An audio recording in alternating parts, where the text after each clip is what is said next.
And good morning. We're live on the Falcons podcast. It is Monday morning. We're going to bring in our Facebook groups. It's Atlanta Falcons on SI, and that in our actually just one Facebook group. And then we'll bring in Scout Kennedy on X, see if it'll go there. StreamYard's had some trouble working with X here lately. Got some news over the weekend, and let's get to it. Welcome in, y'all. This is the Falcons podcast. It is Monday morning, and it's starting to feel like spring. It is the second day of March 2nd. Happy birthday, Tua Tagovailoa. We'll be talking a little bit about him as he made the news today, an ESPN Insider's article from Dan Graziano and Jeremy Fowler. We're going to get into that. We'll get into some of our favorite eye-popping combine numbers. These things are getting crazier and crazier, and why anyone wouldn't run at the Indianapolis Salt Flats is beyond me, as fast as that track has gotten. We'll get into that a little bit, and then we'll get into your questions as well, because the Falcons have pretty much been linked to every available quarterback around. They're obviously in the quarterback market. They'll bring in one for sure, maybe two. It just depends on who and how much and how. That's the big questions that we've had. But we do go live on Monday and Wednesday mornings and Friday mornings for members. Speaking of which, I want to say thank you to our newest member. That's Alexander Talom, or is it Talom? Hope I got your name right. Alexander became a member yesterday, and wanted to say thank you for joining the nest. It's a huge help, especially this time of year as things start slowing down just a little bit, to help make sure that we can do this year round. So 1 second, my blind is open. That's what this annoying thing is coming across my shoulder. The sunshine. Apologies. Let me turn this off real quick.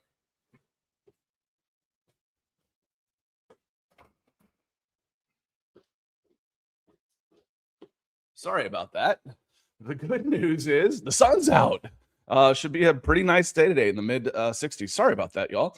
But we do go live because I want to say hello to some folks that have come in, especially John. And actually, I'm a little surprised at the visceral reaction that people have had to the news that one head coach told either Graziano or Jeremy Fowler, unsolicited, watch for Tua in Atlanta.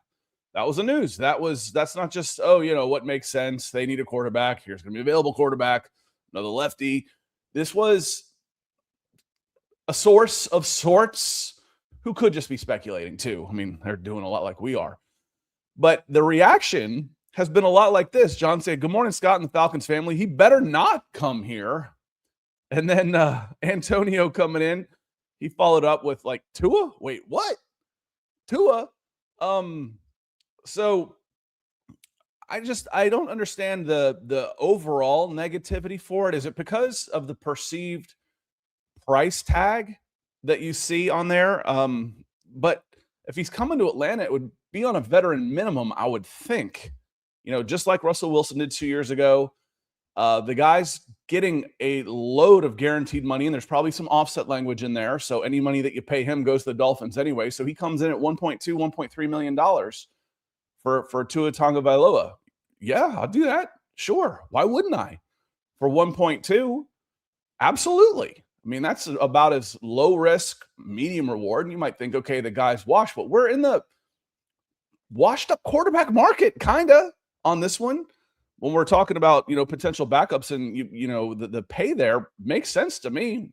Hey, Scott, would you bring in Tua Tagovailoa for $1.5 million? Yeah, sure. Why not? If it doesn't work, cut him. Only cost you $1.2 million. So, yeah, I would do that.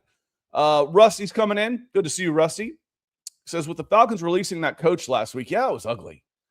And that happened quick. So, like Dark State Media or something reported, Friday evening, that there was some pretty ugly SA and then some, and then threatening, stalking, all kinds of stuff. With the former Michigan coach, former UConn coach, who was assistant defensive line coach, that was hired earlier in February, and he was gone by Saturday. And Rusty says, as fast as they did, I'm of the mindset they plan on keeping JPJ. I feel like they would have done something by now if they were gonna. Well, from a financial standpoint, they really can't because of the collective bargaining agreement. They could, but then it just depends. Then they'd owe him his entire salary. So I don't think they really can. So it's different. It's a coach versus a guaranteed contract on this of multiple millions of dollars. So we'll see. But that one, I don't know. That one was neither one of them are good, of course, but it's if you're good enough, you can get away with a lot more kind of thing. But JPJ's got a guaranteed contract and a union behind him. The assistant coach does not, and let alone the money involved, that they just didn't need this, and one happened after the other. So he's gone. He was gone in a hurry. Red Swarm, good to see you. Glad you're here. Trenton, you're flattering me. Says I'm here on time. Good. What's good, Scott? The superior scout lord. Yeah, I don't think so. I tell you what's fun though is seeing some of the guys show out at the combine that show out at the Senior Bowl. You're like, oh yeah, I can still do this. I don't scout players like I used to. I literally used to be able to watch a guy run a 40 and tell you within 2/100ths of a second what he ran just by watching it, because I had timed tens of thousands of 40s. And I don't get out and I don't watch, watching the NFL guys. I'm watching the game and, who's playing well and who's not necessarily scouting. I just don't do that as much anymore, but it's good to know I can still do that. When I said I like Jacoby Lane better than Malachi Fields, who came out of the combine looking better too. Jalen Farmer, one of my top OL, one of the best, also one of the best performers there, comes in, runs a 4.9 and change. I'm like, yeah, it looked it. So that's what you use both sets. Now you look at, there's some guys I've never heard of. I don't watch, like I said, I don't scout like I used to. And you see these numbers and you're like, wow, that's eye-popping numbers. Now let's go watch the tape. Is this guy an Eric Berry, who was a really instinctive football player? Or is he a Taylor Mays, who was a combine workout warrior, who really wasn't a very good football player?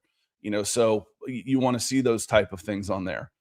Let's see. Derek's already talking mock drafts. He says, good morning, Falcons fam. That's all of y'all. So good morning from Derek.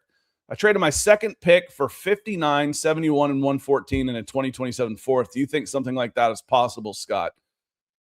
Whew, that's a good haul. No, I think that's a little rich. Going down 11 spots and you got a third and 2/4 for that. That's a little rich.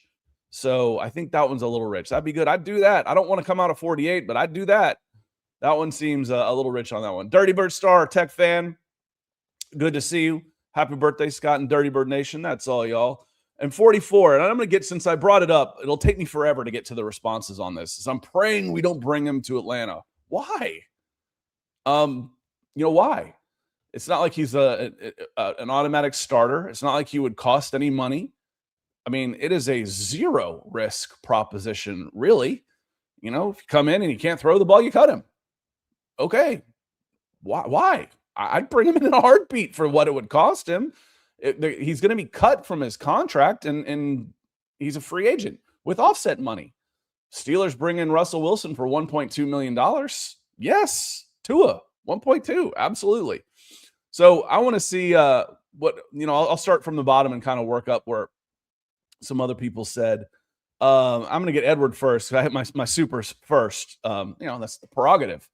Appreciate the super chat, Edward. He says, I know it's just a combine, but I saw a lot of good receivers. Any idea who could fall in that pick 48 range? It's starting to feel with sports science, and these guys have trainers. It's starting to feel like The Incredibles. When everybody's super, no one is. It's like, okay, everybody's fast. I mean, really, everybody's fast. It's like, okay, 4.4. Okay, can he catch the freaking ball? Saw a graphic the other day. These were the 20 fastest 40 times in combine history. There was one 1,000-yard receiver on it. One. So y'all have heard me say it before, and I say it, kind of tongue in cheek, but the combine, everybody gets all giddy about these times. If you take this out of context, I'm going to sound like a moron. But speed is overrated. And that's what I mean by that. You've got to be fast, okay? 4.45 is fast. It's flying. 4.25 is 2 steps faster in a 40. It's faster, obviously. But 4.45 is fast. I don't necessarily automatically go to the 4.25 guy. Then I go, they're fast enough. And I had a kid do this to me at a combine. I timed him. He turned around and said, I got you 4.47. He says, what do you think I can get that down to? I said, I don't care. You're fast. Now I want to see you play ball. Now I want to see how you treat your teammates. Now I want to see your grades. You're fast. So any idea who could fall? Jacoby Lane, I think, may have moved up into that range. I really like him. He is such an easy pass catcher. There's some guys that really fight the ball into the hands. It's super cool. Oh, look at the concentration. He's not concentrating. He just catches it. He catches footballs like he's breathing. Like a fish swimming. It's just natural to him. He'll just be running. Oh, ball, catch, run. It's hard to explain until you see it, just how easy he makes catching the ball look. And then he comes in at 6'4" and change. What did he I already knew he was big. But let's see, wide receivers. I need to sort these better. I did them by chronology. Jacoby Lane, he comes in at 6'4", and damn it, I can't find him in here. USC, Jacoby Lane, there he is, 6'4", 200 pounds, 10.5-inch hands. Okay, there's another interesting thing, 10.5-inch hands. 4.47 with a 40-inch vertical leap at 6'4.5". That's impressive. The one thing I want to see is, like, will he go over the middle, the contested catches, as far as the toughness? If you add toughness to this physical ability, he's a first-round pick. So that was somebody I really liked. But if you're looking for speed, 4.35, 4.31, 4.34, 4.3, 4.40, 4.28, 4.40, 4.45, 4.36. They're out there. 4.37, 4.41. But can they get open? Can they catch the ball? Because speed, it's becoming a league where everybody's fast. There's just not that big a difference between 4.3 and 4.4. There's just not. So they're all that. Lance says he's out on Lane till he ran the 40. I wanted to see more. I wasn't out on him. But Malachi Fields at 4.62 is a little too similar to Drake as far as what he did. Did Bernard? That was another one that we've looked at a bunch. Did Bernard run at all? There's so many wide receivers here. Bernard. Is he hurt or something? He's not listed here on the results. That was somebody I'd be interested in see running. He's always available at that 48 range in there. So I want to grab another super, and then we'll get back to the talk about Tua. And the questions on here. He says, we have no healthy QBs. Fans can't be picky. And it's not just picky. It is. But it's, who are you expecting to get really on this? And Lance says Bernard ran. Okay, I'll do a search on it because he's not in the results for some reason. A 4.48 is solid. We have no healthy kids. It's not necessarily that beggars can't be choosers, but again, I asked the question a bunch: who and how, who and how. Tyson Bate is actually Bagent. I looked him up. Tyson Bagent. All right, he might be the guy. You're probably gonna have to trade a third rounder for him, for a guy that's got 4 starts in his career and hasn't thrown but 6 passes in 2 seasons. That's not necessarily an answer. That's a big risk too. I saw someone say Malik Willis. Well, Malik Willis, they're talking about $30 million for him. The Falcons aren't in that market. So would I spend 20? I wouldn't spend 20 on Malik Willis right now. This league is quarterback insane. I wouldn't spend 20 million on Malik Willis. To me, that's too much. And again, his sample size is a lot smaller than Michael Penix's. I just I don't understand where we come off, as Atlanta Falcons fans, all high and mighty, like, no, we don't want that guy. You don't want Tua for 1.2, as opposed to what? That's the other part of it, is as opposed to what? You're getting Tua for $1.2 million. How does that hurt? That doesn't keep you from going and get another quarterback. How does that hurt you? And say that, Tua is one concussion. Let me see if I can see it on here. When I scrolled down, I saw it. And this is something we've been talking about for a while. Baby Driver mentions it. Tua's brain, I don't believe that Tua brains is baloney. I don't believe that BS for a second. I believe Flacco, Kyler, Jacoby, Brissett. And Tua can't win if he plays in cold weather. And there was one more in here, that he was one concussion away. I think it was from Larry here. He's one concussion away and he's out of the league for good. Yeah, and that's a real problem if you're paying him $100 million, a $200 million on a 4-year deal. It's not if he's 1.2. I've said it over and over and over and over again. I want Tua to put his money in a long-term offshore account and go back to Hawaii and go surf. Maybe not quite that specific, but him retiring from the league would be just fine with me.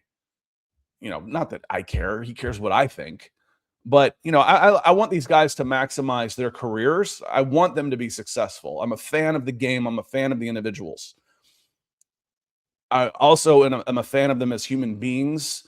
And, if their career is cut short, I know that can be painful. But if their quality of life is cut short, that's worse for me. I'd rather have you live with regrets of your playing days than not be able to tie your shoes at 40 because you've got brain problems.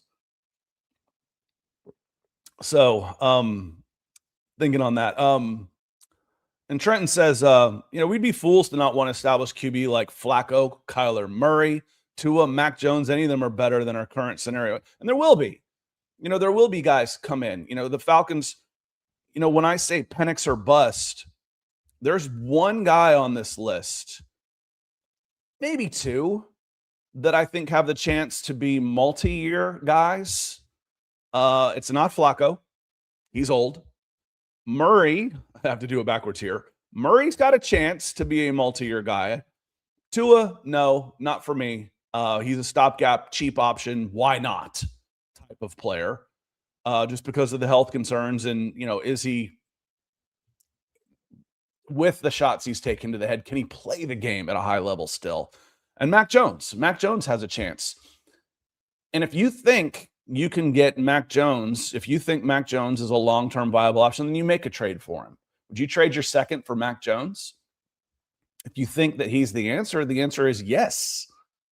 So, if not, then probably not. I don't want to give up future, a possible 4 or 5 year player for a 1-year rental. So if I'm bringing in Mac, am I out on Penix or am I just best man win and the next one, whoever wins gets another contract? So the Falcons will absolutely need to bring in an experienced player. Jacoby Brissett makes a lot of sense. Flacco makes a lot of sense on that. So, we'll see. And they're being linked to just about every single quarterback out there. We know this. We do know this. Rusty, good to see you. So it's amazing how these kids are prepped for the combine for months, and the wide receiver from USC somehow still tanked his stock at the podium. Don't do drugs, kids. I'm not saying he's, doing anything like that, but yeah, one of the most prestigious private schools in the country at USC, and it was a Lemon. What's his name? Makai Lemon, who's talked about as being a super high pick. I need to sort this so I can find it better. It's still in the order that they went, which is in no order at all. Why is Lemon not on here? I must not have gotten everybody for all the wide receivers when I copied this spreadsheet into a spreadsheet. Yeah, there's some freeze frames out there that are. There's some freeze frames out there of him looking, up through his skull with he looks a little scary. He's out in Hollywood. He may have a chance doing some films or something on there. Let's get to a couple more of your comments. Let me see. I want Jennings Dunker. My daughter asked me, what's a mullet? I'm like, here, let me show you. This is the mullet of all mullets. That was Jennings Dunker. Dad, did you have a mullet? And she doesn't really understand what this means. Anybody our age asks. I'm like, I was a soccer player in the 80s. Yes, I had a mullet. It died in the 80s, 1989. I remember getting my haircut. And it should have stayed dead in the 80s. I feel like some goofy baseball kids or hockey kids ironically brought the mullet back as kind of a joke. Jennings is a big, not attractive man. Him doing it is kind of funny. He leans into it. And then other people started doing it unironically, and all of a sudden the mullet is back. Why? There's hardly any fashion. Our movies were legit. Movies in the 80s, we actually blew stuff up. Music was kind of hit and miss. Fashion, awful. Fashion of the 80s was awful. Atlanta Falcons, bad. Atlanta Braves, bad, awful. That was fashion. And John says, Miami will not cut Tua with a $99 million dead cap, ! They're already talking like it's a done deal. That's the thing, John. Everybody that was they're talking about it. The Schefters, the Rappaports of the world are talking about not if, but when, and that they'll wait and do it with a June 1st designation, so it splits across 2 years. But this is all but done. So, when we're talking about Tua being available, yeah, he's going to be available. And that's scary too. And again, if it had anything to do, if you said 10 million for Tua, I'd say no, forget it. 1.2 million, yeah, I'll bring him in. 1.2 million to throw the ball around and see if you've got something. Hell, that's a rounding error for the Atlanta Falcons. You see what the Atlanta Braves overall revenue was last year? It was $759 million. The Falcons, it's a cost thing for me. Risk reward. I like low risk.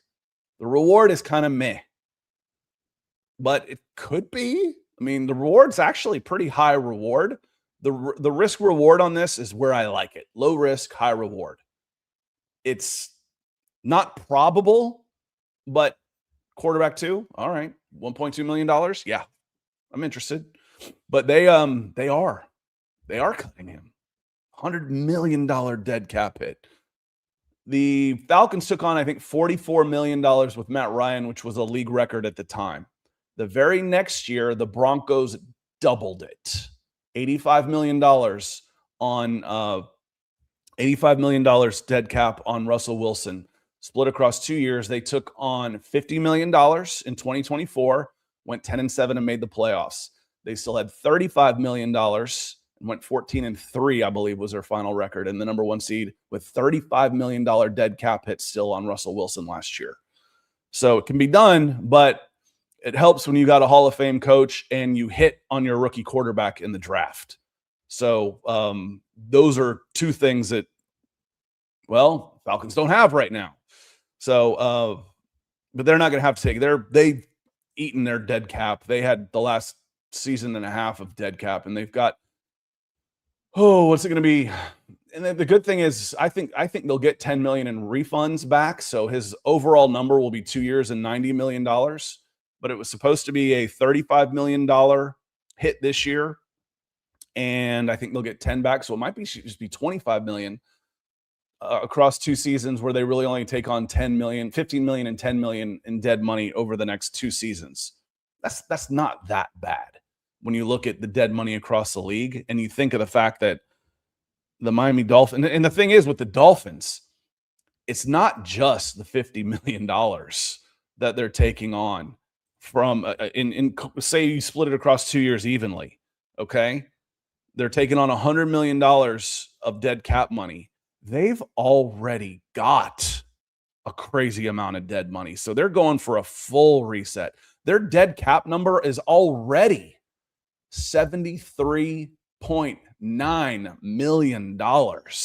That's about what it was for the Falcons in 2022.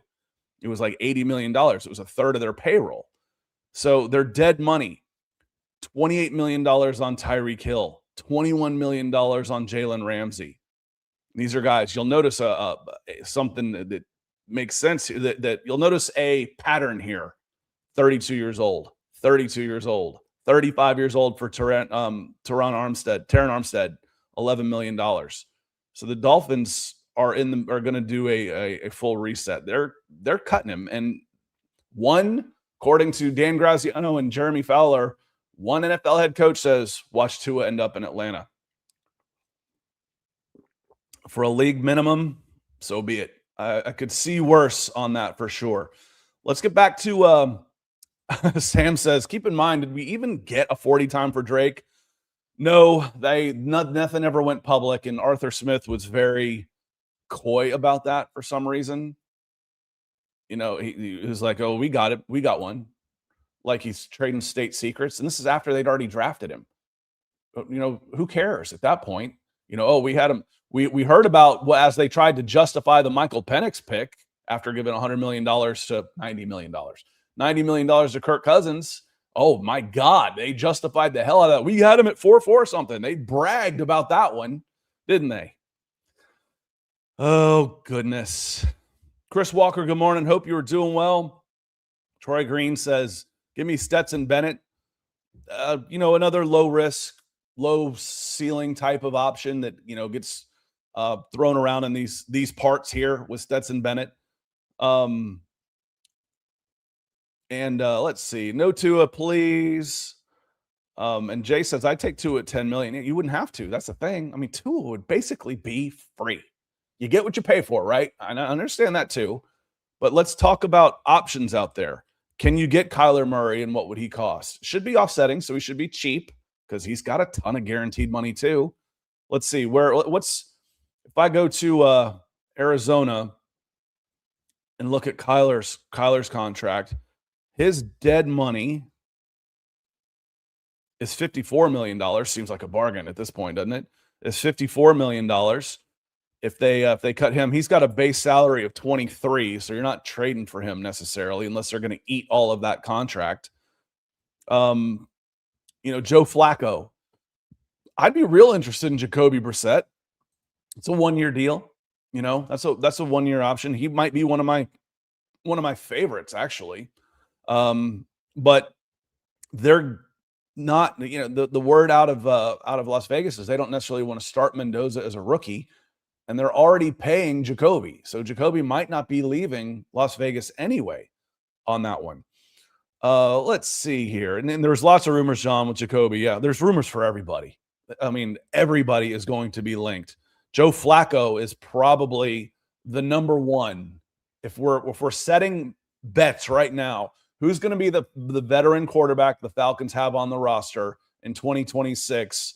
Betting odds start here with Joe Flacco on that one. UFC 5 fighter has an interesting question. Was Roddy White overrated? Well, see, that's an interesting question. In order for me to answer that question, I have to ask you a follow-up, which is, well, what did you think he was rated? You know, did you think, oh, he's, you know, one of the top 5 receivers? You know, he's being touted as one of the top 5 wide receivers in NFL history. Yeah, that's too high. That would mean he's overrated. But I think historically, Atlanta Falcons players on a national level are woefully underrated because it's a losing franchise and they don't get the flowers they deserve. William Andrews and Gerald Riggs were superstars in the 80s. William Andrews is one of the best running backs to ever suit him up and not get any attention for it because he played for a crap team. And then, you know, and then his career was cut a little bit short. Chris Lindstrom still gets put behind other guys at guard. We see that all the time. So I would have to know, where do you think Roddy White was rated? Roddy White is probably, who am I forgetting to say, the second best wide receiver in Atlanta Falcons history? Am I forgetting somebody? I mean, we know who number one is. That one's, if you're arguing on who the number one wide receiver is, then you don't know ball. That one's easy. Arguably the number one Falcon of all time. But number two, it's probably Roddy. So if you think, no, he should be 5 or 6, then you might think he's overrated. But when people say make that comment, that is a subjective measure. What is overrated? What do you think he's rated? I think he's probably the number 2 wide receiver in Atlanta Falcons history. Really good player, and his number, if it's not already, his number should go in the Ring of Fame. He was a really, really good player for the Atlanta Falcons. Let's see. Dirty Bird asked, do you think a 2027 third and a conditional second could get Mac Jones? Yeah, I do. That could not, and I apologies for those you listening, not 2 picks. A 2027 conditional second, let's call it that way. A 2027 conditional second that could go down to a third or a fourth based on playing time. Yeah, I think that could probably get it done. Dalton, thanks for being a member. One of our new members. So Dalton has joined in the last week also. And if you weren't on here to hear me say thank you. If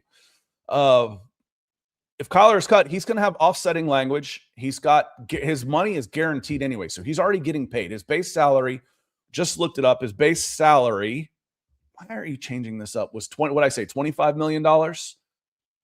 He's got a base in 2026 of $18 million. Where'd I get up with the 25? $18 million. That is already guaranteed. In 2026, he'll earn a base salary of 22.8. That's where I got it. Of 22.8 is from the other page because that's his roster bonus and everything, which is all fully guaranteed. So if there's offset language in it, he can't double dip, meaning offset language means if I cut you, I have to pay you this $23 million, but any money you earn at a new gig comes back to me to offset what I am paying you. So when that happens, the player signs for the minimum. So if you sign him on a 1-year deal for a minimum, or you sign him if you think you want to sign him to a long-term deal, you set his base at 1.2 and you give him a $50 million signing bonus. So across 10 years, and then you're only paying him $6 million. So we'll see. But it would be cheap. It would be cheap on those guys. Floyd, appreciate you checking in. Hope you're doing well. Let's see. Let me go down. Yeah, they talk about Jimmy Garoppolo. Yeah, I mean, those are the kind of guys you're looking at. Who is going to be your veteran quarterback? I don't want to spend a whole lot of money, and I don't want to give up many draft picks for it either. That's where it comes down to me, because there's not really anybody worth spending a ton of money on, or at least that you would have to. And there's nobody I see as a long-term option that I want to give up high picks for. Proven long-term option. Some of those guys out there that could be available, they're sniffing around. Some of the backups that have seen time, because everybody's playing 2 quarterbacks now because nobody's lasting 17 games. Davis Mills, GAC from Norcross, is starting to get some sniffs at Houston. He'd be worth a trade. McKee out of Philadelphia, he's starting to get some sniffs around there. Jarrett Stidham, 1 year left on his contract up in Denver. He's got some starts under his belt, starting to get some looks as well. Terry, good to see you. Said, I see where the Vikings are releasing Aaron Jones, saving them $7.7 million. Would be down with a 1-year deal for him at, say, $5 million to back up Bijan. I'll be a little surprised. Aaron's getting older. If he gets $5 million, that's one of the reasons they're cutting him. He's his numbers weren't real good, and he's getting older. So let's go younger. Trade down, split a 6 and a 2 7ths, and draft a running back. They are cheap. Speaking of running backs, and as JTB says right underneath that, we need more picks back. Yeah, exactly. One of the combine numbers that was interesting to me. There's a couple of them actually. Markel Bell, the big offensive lineman, his video is from the Senior Bowls on the YouTube channel. He comes in at 6'8". Where's Markel Bell? 6'9.25", 346 pounds. Okay, 87 1/8 wingspan. So that's 7'3" on a wingspan, and he was good. He was solid. Ran okay, 5.36 for a guy who needs to develop his lower body strength. That's not bad. But the interesting thing, 36.5-inch arms. I mean, that's how you get you're that big, and you got pterodactyl wings. You can stretch out huge. The interesting thing to me on this was 9-inch hands. Okay, what does that mean? 9-inch hands. It's not necessarily small, but I'm 6'1", and I just verified just to check mine. My left hand is actually a little bit bigger than my right hand. It's kind of strange. My left hand is 9.5. I have 9.5-inch hands. I can palm a basketball, so it's decent big. I can't move around with it and can't control it, but I can palm a basketball. But this dude is twice my size and 9-inch hands.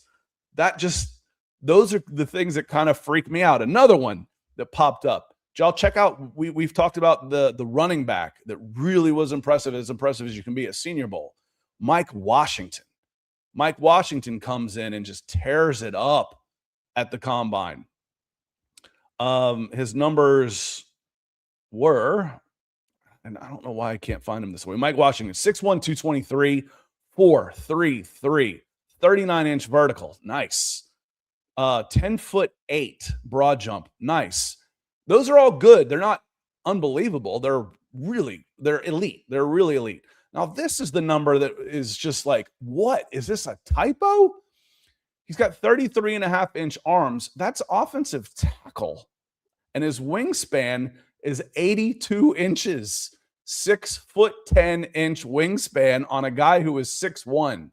I am 6'1". My wingspan is 73 inches. 6'1", 73 inches. This guy is 6'1" and has an 82-inch wingspan. It's a foot farther than me. We're the same height. That is just unbelievable. When they say these guys are built different, there's some genetics in play here, y'all. These guys are absolutely built different. It was crazy. Some of those things that jumped out at me. Going back to the Terrence, the Roddy and Terrence. I love Terrence. I love Terrence Mathis, and Terrence Mathis still lives in this area. I run into him. He's coached football around here for a while. I run into him every once in a while, and love Terrence. And in 1998, the Chris Chandler to Terrence Mathis out route was automatic. It was unbelievable how often they could get that every time. First down every time. But Roddy had a better career than Terrence overall. So I think Roddy's a clear number 2. I was like, unless I'm forgetting somebody. Roddy was good. Roddy was a wrestler. So I think he wrestled collegiately at UAB too. I'm not positive about that, but he definitely wrestled in high school. And if y'all don't know this story about Joe Horn. Joe Horn was one of those who was kind of eaten up a little bit with little man's disease. He was super mouthy, really obnoxious on the field. Then he played for the Saints. So you hated the guy. And I think it was after Roddy's rookie year, Joe saw him and saw the untapped potential and saw that he was not playing the game the way it should be played and playing the way as well as he could. And it was there the second time they played. It may have been the last game of the year. Joe says, I'm a free agent. I'm going to come here and I'm going to teach you how to play this game. And they paired up for a season, and Roddy went on to have a Falcons Hall of Fame type of career. And I will always speak well of Joe Horn for doing that. What you see on the field, again, it's like Cam Jordan. Cam Jordan is playing a bit. He's playing a role. He's a WWE heel. Joe found an edge that needed him to get to that next level, considering he wasn't overly blessed physically. He wasn't Julio Jones, Calvin Johnson size, speed stuff. He was a little bit undersized and had a long, terrific career. He had to find an edge out there for him. And it grate you as an opponent. He got on your nerves. That's okay. That's part of the thing. As a person, fantastic human being who helped Roddy White become who he was with the Atlanta Falcons. So when you speak Joe Horn's name, speak well. Roddy was really good, but he was a good blocker, tough to jam at the line of scrimmage, good contested catches, tough. Roddy was a good player. Ski says, why would we get a smooth brain vegetable for a QB? Because he's free. And, maybe there's something there and he wants to keep playing. If you can't pass the physical, and I don't know how you would even check that stuff, hey, can you pass a driver's test right now with your eyes, with your vision? Because he's free. And, he's still young and he's talented. That's why. I do not consider him a long-term option. I consider him a nice, cheap veteran with some upside. Jimmy Garoppolo is a name that's thrown around in there too, for sure. Let me see here. Falcons trying to win the cheap QB championship. Again, who and how? Who do you want to go spend a bunch of money on? Who? Malik Willis? I'd rather win the cheap QB championship than be the Bet GM worst contract, free agent contract of all time champion. Because guess who just finished number one there? That's right. Your Atlanta Falcons and Kirk Cousins. And, they want to call it 4 years and 180. They actually will pay him 90 across 2. So it was half as bad as it's written out, but nobody on those deals gets the full amount of those contracts. But the Falcons just won the Bet GM championship for the worst contract, free agent contract of all time. I'd rather win the cheap QB championship personally on that one. On that one. And yeah, Earth says he's got the Deadpool Davy heads. Earl, good to see you. I said Earth. It's Earl, obviously. Earl Thompson. Just crazy. The RAS on Sadiq, I bet. Yeah, because it wasn't perfect because as far as Sadiq had a really good combine too, but his size would hold him back on a relative athletic score. He measured at 6'3" and 1/8", 241 pounds. I mean, that's like Anquan Bolden size. That's jumbo wide receiver size, but he came in at 4.39 with a 43.5. How about Eli Stowers coming in with that Brock Bowers type of size? 6'3" and 3/4, 239. He went 4.51, but he had a 45.5 vertical leap. I think when we talk about explosion numbers and separation, I think Kyle Pitts was 37. I've got a reference open here right now. I want to open up a different one, though, because there's another guy I want to talk about that had just freakazoid numbers at the combine. Kyle Pitts, I think at his pro day, I think he was a 36, maybe 37 vertical, which is good, but it's not unicorn good. It's okay. And compared to his 40 time, 30, actually, it was a lot worse than I thought it was. His vertical was 33.5 at his pro day. So 33.5 among the tight ends, and most of them jumped, would be about fourth from bottom on that. RJ Maryland came in at 6'4.5. He was out of SMU. He came in at 33. Then there's there's two at 33.5. So, who is that? It is Zakee Wheatley out of Penn State, went 32.5. So there are only two guys below Kyle Pitts on his vertical leap. On that one. The other one that was just eye-popping numbers. Y'all remember when Anthony Richardson got drafted, right? I put him into a bunch of different positions on relative athletic score because his times, his measurements were 6'4", 244, and he ran a 4.43 with a 10.9 vertical jump and a 40.5-inch vertical leap. Got him drafted number 4 overall. Now, the guy who was the maddest about Anthony Richardson being a bust is now Taylon Green. Taylon Green comes out of Arkansas at 6'6", 227, goes 4.36, 43.5-inch vertical leap with an 11.2 standing broad jump. It's one of the most athletic guys on the field the minute he puts a helmet on. Would you take a flyer on him on day 3? Yes, I would. And I'd probably move his position. I don't know that he'll ever be a quarterback, if he'll ever develop into a quarterback. But if we do a relative athletic score at wide receiver at the NFL Combine, and I put him there, guess who comes in at number 1? Taylon Green does. Can he catch? Can he catch at all? Boy, I'd like to find out. I would absolutely like to find out on that. Teddy Bridgewater, no thanks. AJ, thanks for being a member. He says, if they're truly cut,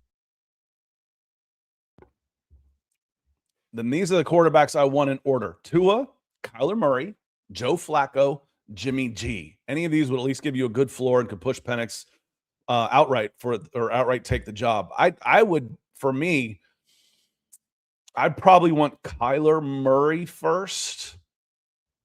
Mac Jones isn't going to get cut. You have to trade for him, but guys that could get cut. And if Jacoby Brissett, if he got cut, I would probably want him second. Not Jacoby. I'm sorry. The guy I'm forgetting is Geno. Geno Smith was who I was thinking. I was mixing him up in Vegas. Hopefully I didn't screw that up too bad. Probably was corrected in here. Geno is the guy I'm talking about in Vegas, not Jacoby. Jacoby could be an option, but Geno looks like he might not be an option. If Geno was cut, that would probably be a top 3 choice for me also. What about Trey Lance? Trey Lance is, again, one of those low risk, what kind of reward, roll the dice type of guys. Wouldn't cost you much money on that one. Draft Cade in the 4th. Which Cade? Klubnik? Oh, because I was thinking Cole. I was getting my guys confused. How about, do you see the numbers that our guy from North Dakota State put up? Cole Payton comes in at 6'2" and 5'8", 232. I told you he was yoked with 10 and a quarter inch hands. So he's making that ball look like a grapefruit when he holds it.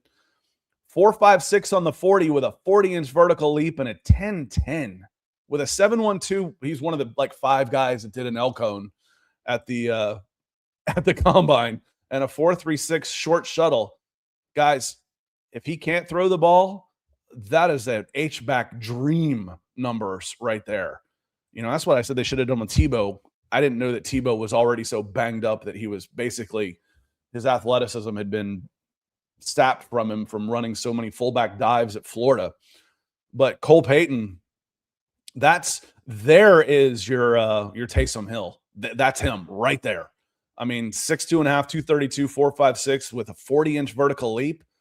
He needs to go out, and if he went out there and did a highlight video of him dunking the ball, just because 40-inch vertical leap at 6'3", you know what he can do with 10 and a quarter inch hands.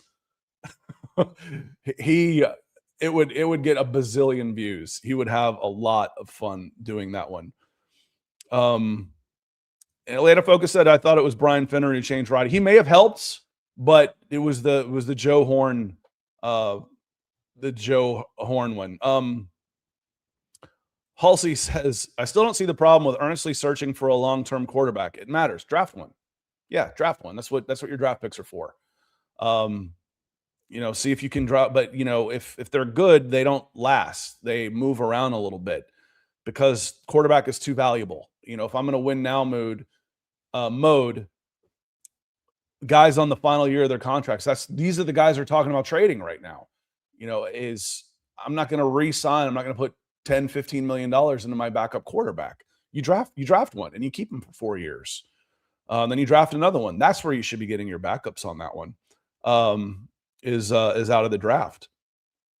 And yes, Eddie, it's a really bad quarterback class this year on paper. So it's not a good year to be needing a quarterback. It's just not. There's not a lot of good options out there as free agents. And unless you're the Raiders, there might not be another quarterback taken in the first round on that one. Zach Wilson, he hasn't done anything in the league either on that one. But it's cheap. Would you bring him in? Sure. Non-guaranteed contracts. And if he looks like crap, I cut him. Man, I'm bringing in everybody. I'm bringing in everybody. OMT says Diego Pavia will be our Taysom Hill. Cole Payton. Get Cole Payton. And Cole Payton may be the number 2 quarterback taken. We'll see. Ty Simpson, 3 for Cole Payton. Let's go on that one. Look at Trenton coming in. He's been a member for 3 months. Thank you. It's about how long we started. So Trenton was one of our very first members. Love you, Trenton. Appreciate everything. He says, I really appreciate you and Garrett. Also, Scott, talking about Falcons is my only hobby, worth the investment. Well, thank you so much. And, we try and make sure you're not just supporting the show. That's the biggest thing for me, but I try and provide value for you with other stuff that we've been doing too. Our Friday only, members only podcast. And then we'll keep the bigger we get, the more we do, the more we will keep doing. So I always what I ask for out of anything in life, whether it's my teams, myself, my children, just keep getting better. Just keep getting better. So that's what I want to keep doing for this channel and for you, is to keep getting better. Dez, appreciate you checking in on Facebook. So I've been hearing Jimmy G and the Bears backup. So Tyson Bagent is the Bears backup. They're talking him up. They've got a lot of reason to talk him up, because if they want to trade him, they want to get the best possible trade they can get. He's had some success in the preseason, but he's only thrown 6 passes in the last 2 years. He's got 3 starts, I believe, in his career, and those were in 2023. And his career numbers are 3 touchdowns against 6 interceptions. So could he end up being the Steve Young of the world when he gets traded to the 49ers and goes on to win multiple Super Bowls? Sure. It's possible. Is it probable? No. And he doesn't have the resume as an undrafted free agent who hasn't done anything in the league that makes me want to go out and trade high draft picks for him. That's my thought on Tyson Bagent. Jimmy G, man's been a good luck charm. He's going to the playoffs, I think, every freaking year. When's the last time he threw a meaningful pass? Let me look up Jimmy. You forget about him, that he's even still in the league. Let's see. 2025, he did not throw a pass. 2024, he started 1 game, went 0-1, and was 27 of 41. In 2023, in Vegas, he went 3-3, 7-3 in 2022. So he has 17 starts in the last 4 years. I mean, touchdown interception ratio is one of my favorites. 2-1 in 2024, 7-9 in 2023, 16-4 playing for Kyle Shanahan in 2022. Kyle Shanahan makes quarterbacks a lot of money. He's an option. He is. We can play the who's going to be the veteran quarterback on this team game, and there's a lot of options. There's just none. There's none that really move the needle for me as far as, oh yeah, this team's a quarterback. One, I don't know that they're a quarterback away anyway, but is this who's the quarterback out there that makes you a playoff contender? The best option for the Atlanta Falcons is still a healthy Michael Penix, and him building on his rookie campaign where he showed a lot of promise, pushing the ball downfield, making big plays, playing loose. When do we see the best of Michael Penix? When they're coming from behind, when it's grip it and rip it. That's when we see the best from Michael Penix. I want to see him loose. I want to see him aggressive. I don't want to see him in check down mode. I don't want to see him trying to go through 4 reads. I want to see him, like I said, grip it and rip it is the best way I can say I want to see Michael Penix next year. That's still the best option for the Atlanta Falcons for success, is the best hope for success is Michael Penix. There's other guys out there, and you may feel differently. That's what I think. Now, is Kyler Murray a real option? Kyler Murray on the turf would be pretty exciting. He would be. He's got to have another weapon for sure. Wide receiver is still one of the big needs on this team, but if you get him, you can still go get wide receivers. I can draft a wide receiver. I can sign a wide receiver in free agency. I can get 2 more wide receivers because Kyler Murray would be cheap. And then if he's big, then if he does well, I think the quarterback market is so crazy. It's either you don't have a quarterback. There's 3 options. You have a quarterback and you've committed 30% of your resources to him. You don't have a quarterback and you've committed 30% of your resources to him, or you don't have a quarterback. Those seem to be the only options. except for the lucky few who have a quarterback on a rookie contract who didn't piss away their rookie contract years by signing a high dollar free agent.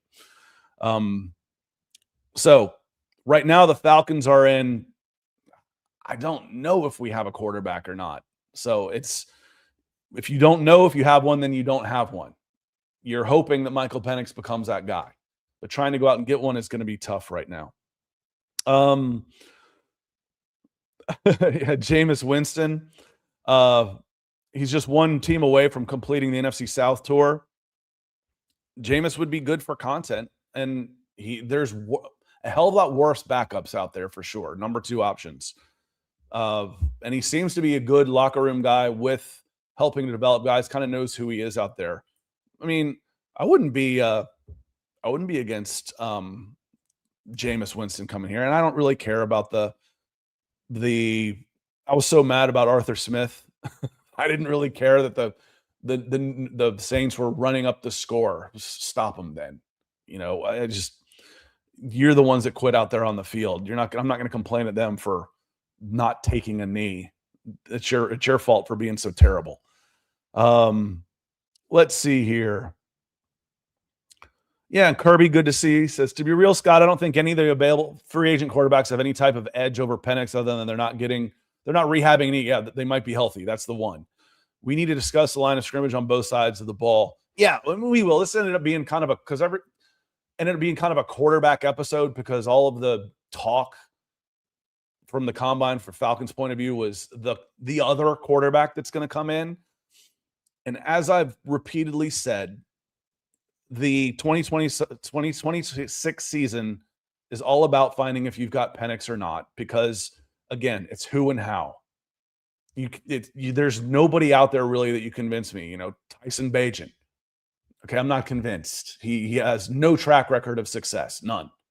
Kyler Murray, maybe. Can you get him for 1, 2? Is he? I would like to see Kyler Murray. Jacoby Brissett, long-term journeyman. Geno Smith, kind of the same way. Jimmy Garoppolo hadn't played meaningful games in 3 years. He's, have to dust off. Tua Tagovailoa, they're willing to pay him $100 million to go away. There's not good options out there. Mac Jones, okay, do you have the draft picks to trade for him, and do you want to give him up? Or is he just another good product of Kyle Shanahan? Malik Willis, too expensive, too unproven. So there's not great options out there this year, which is one of the reasons you didn't necessarily mind giving up your first-round pick for an edge rusher, because you weren't going to be in the quarterback market this year anyway. Or at least there wouldn't be anybody that you could go get in the quarterback market. Let's see here. Tony, good to see you. Says, good morning, Scott. Falcons linked to every QB. Yes, absolutely. Every single one of them. How about bringing Steve Barkowski back for a year? Probably still throw the deep ball.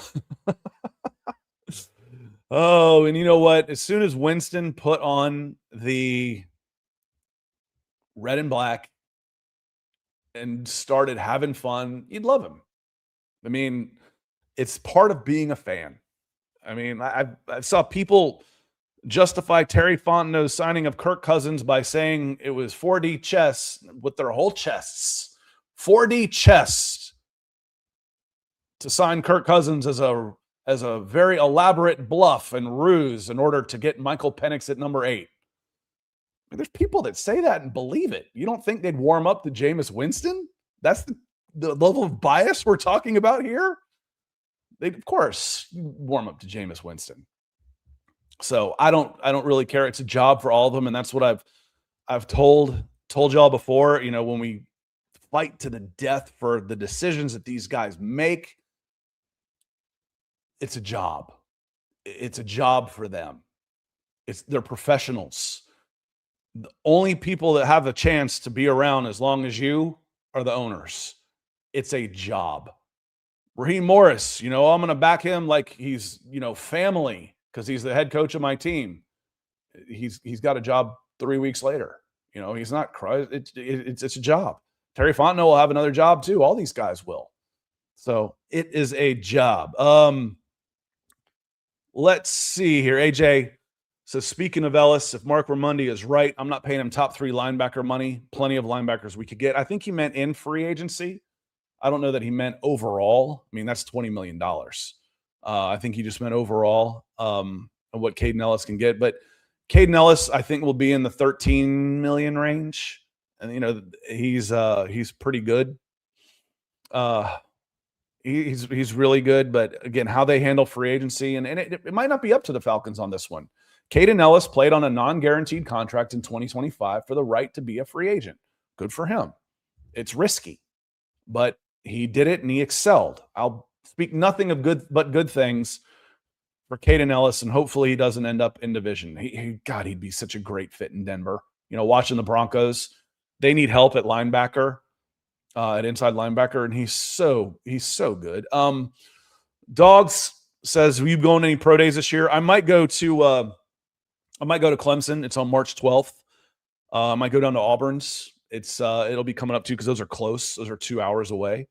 And then, you know, I have work there. I don't know that I'll go down to Florida's. I probably won't go to Georgia's. I'll just wait for results on those things. So we'll see on that. And Robert says, all I want is for the Falcons to win. I don't care who the quarterback is as long as it isn't Marcus Mariota if we win. Yeah. I mean, you look at the top available free agents and like Marcus is on that list. You're like, no. Talk about scorching bridges. Yeah. Marcus would not be embraced if he were to come back. Man, he's got some weird fans too. You know, there's always people that are fans of players and not teams, and they follow them around from team to team. And I got some of that with Cousins, but the weirdest ones were the Marcus Mariota fans that would defend him life or death in the mentions and stuff that you could tell they weren't Falcons fans. They were just Mariota fans. Weird, man. Weird. Let's see here. Halsey said the Falcons would be better off going forward as is. I think you're trying to say would be like better off trying to move on from Penix. Penix will not beat the odds and be a desirable starting quarterback. If he proves them wrong, cool. Did I read that right? Would be better off going forward as if Penix is what you're saying, as if Penix will not beat the odds. Yeah, I listen. I don't disagree with you. It's just that, again, the question for me keeps coming to how and who, or who and how. Identify that guy who you think would be the long-term starter. Okay, that's hard. That alone is hard. And then 2, how do you get him? Those are 2 monumental hurdles in trying to replace Michael Penix in 2026. So now, you know, and we see all these names. Well, what about this guy? What about this guy? What about this guy? And there's not a one of them that has a better resume than Michael Penix. You know, they're either unproven, washed up, or washed out. So, and you don't have a first-round pick. And there's not a guy that you'd want to spend a first-round pick on anyway. So you're trying to get lucky on these is what it gets. You know, yeah, Haynes King could be a good addition. Yeah, Cole Payton could be a good addition. But you're talking about day 2, day 3 quarterbacks who have a hit rate, you know, worse than BJ Upton did with the Atlanta Braves. So it's tough. Yeah, and B-side talking about Mariota as a solid backup. Yeah, he is a solid backup. He is, and but he's just not welcome here in Atlanta. He's just not welcome here in Atlanta. He flat out quit. I understand why he left, but then not coming back, he quit. So, and B-side says Malik Willis only played a few games, but boy, he looked phenomenal in them. I'm not saying we should get it, but I fully understand the hype. Yeah.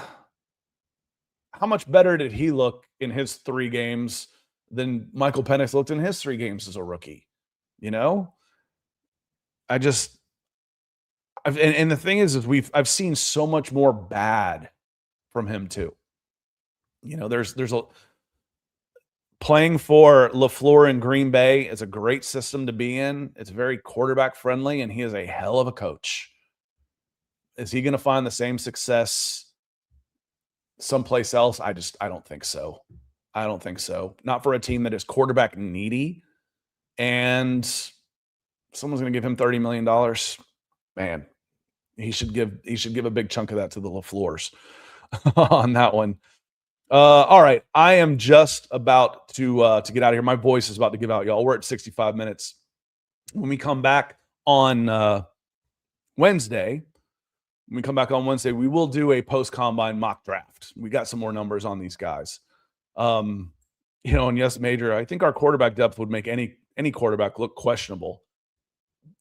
Two wide receivers is a must, and that can happen. The good news is when you set the bar so low, it's easy to improve. Remember me saying earlier, always get better. Always get better. The Falcons will get better at wide receiver. As long as Drake stays healthy, the Falcons will be better at wide receiver in 2026. It's almost impossible not to be. I want to hear anybody that waits till the end, that's still here at the end in the comments, that's an Alabama fan or watched him play. If Ty Simpson is there at 48, do you pull the trigger? I don't know enough about him, though. To be honest, there isn't a quarterback I would take at 48. I'd try and get Cole Payton, 4th round maybe. I'd be real interested in him, 3rd, 4th round if I could get him. And the thing is, if I get Cole Payton or Taylon Green, I can use them in other ways. I can. Is Willis really being hyped, though? Yes, he is. When you've got NFL insiders, the big ones, talking about him getting $30 million in free agency, that is hype. That is absolutely hype. Is he Willie being hyped, though? Yes. Yes, he is. Yes, he is. All right, y'all. Special thanks to my members of the Falcons podcast and to our Super Chat superstars, Edward, Lance, Rusty, and Trenton, one of the guys who's been around for 3 months as a member. Be like Rusty. Give us a try. We're still growing. We haven't lost members, so the people that have signed up, I feel they are getting their value for it. And love y'all. I will see you on Wednesday. Got a little Johns Creek Milton baseball tonight, so I'll be over at Milton this evening, and I'll be back here on Wednesday to talk with y'all, talk with Nick, and then we'll do a mock draft. Enjoy the rest of your day. Thanks for being here, everybody.